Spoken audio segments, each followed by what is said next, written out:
যেটা আদি কোরআন ছিল, সে কোরআন বদরের যুদ্ধে পুড়ে ছাই হয়ে যায়। যেমন তারপরে 27 জনের শয়তানের দল মিলে এই কোরআন লিখেছে। মুসলমান সব কিছু মেনে নিতে পারে, কিন্তু কোরআনকে অপমান করা, আল্লাহ এবং আল্লাহ রসুলকে অপমানজনক কথা বলা, এটা আমরা আমাদের এক বিন্দু রক্ত থাকতে, আমাদের দেশের সংবিধান থাকতে আপনার এই কথা আমরা মানব না। পৃথিবী জুড়ে কোরআনের এগেইনস্টে যারাই মাথা উঁচু করেছে তারা লজ্জিত, অপমানিত হয়েছে এবং তাদের হার স্বীকার করতে বাধ্য হয়েছে। আমি মুফতি মোহাম্মদ নাজমুল হক, মুর্শিদাবাদের নাগরিক, আমি আপনার চ্যালেঞ্জ গ্রহণ করছি।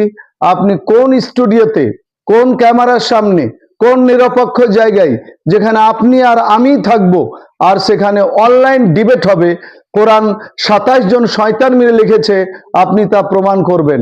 এতদিন আপনার কথাটা যদি এতই সত্য হয়, তা আপনার মাননীয় প্রধানমন্ত্রী, যাকে আপনারা 56 ইঞ্চি আখ্যায়িত করেছেন, তাকে একবার বলুন না সেই কথাটা, এই আপনার বক্তব্যটা, তাকেই বক্তব্যটা দিতে। কোরআনে যদি কোথাও এইরকম বলা থাকে যে অমুসলমান দেখলি তাদের হত্যা করো, নির্মমভাবে হত্যা করো, তাদেরকে বন্দি করো, মাথায় রাখবেন আপনার বাড়ির দেওয়ালে যদি লেখা রাখেন যেখানে কেউ প্রসব করিবেন না, আর কোনো গোবর ভক্ত এসে নাটা কেটে দেয়, তার মানে কি দাঁড়ায়? এখানে প্রসব করিবেন, এটাই মানে দাঁড়ায়। তা আপনি কোরআনের ওই রকম অর্থ বুঝেছেন যাতে নেগেটিভটা পজিটিভ হবে, পজিটিভটা নেগেটিভ হবে।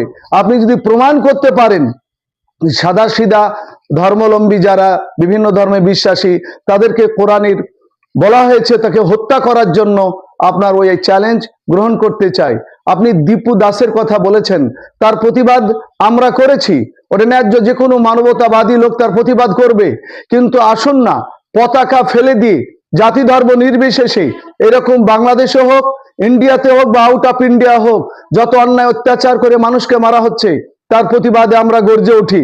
আপনি কি একবার ভেবেছেন রাজস্থানে আফরাজুলকে হত্যা করা হয়েছে, আপনার ঝাড়খণ্ডে তাবরেজ আনসারিকে হত্যা করা হয়েছে, আপনার উড়িষ্যাতে হত্যা করা হলো মুর্শিদাবাদের নাগরিককে, তারা কোন কোরআন পড়ে হত্যা করেছে?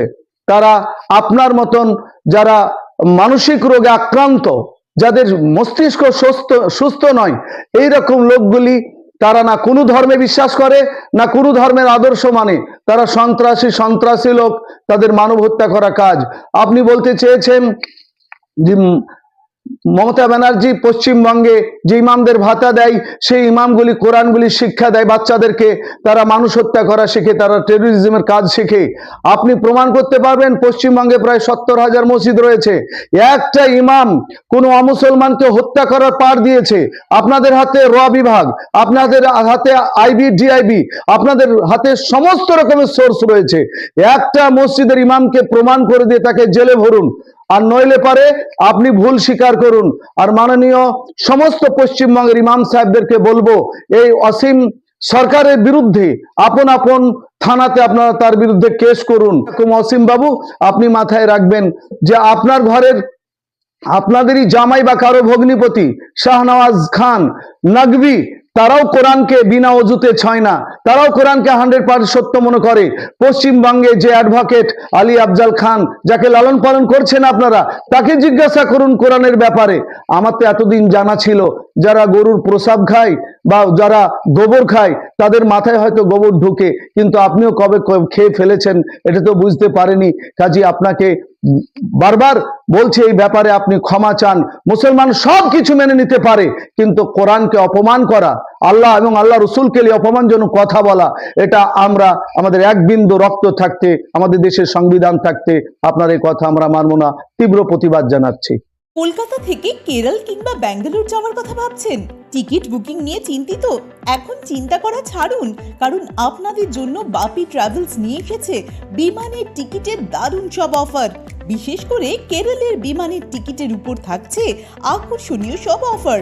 বাপি ট্রাভেলস দেশের যে কোনো জায়গায় যাওয়ার জন্য খুব কম খরচে বিমানের টিকিটের একমাত্র বিশ্বস্ত প্রতিষ্ঠান। তাহলে আর দেরি কিসের? আজই চলে আসুন আমাদের ঠিকানায়। আমাদের একমাত্র ঠিকানা ডোবাপাড়া, জুরানপুর, ডোমকল, মুর্শিদাবাদ। অথবা বিশদে জানতে কল করুন 9775750808 অথবা 9775757508 এই নম্বরে। বাপি ট্রাভেলস, আপনার স্বপ্নের সফরের সঙ্গী।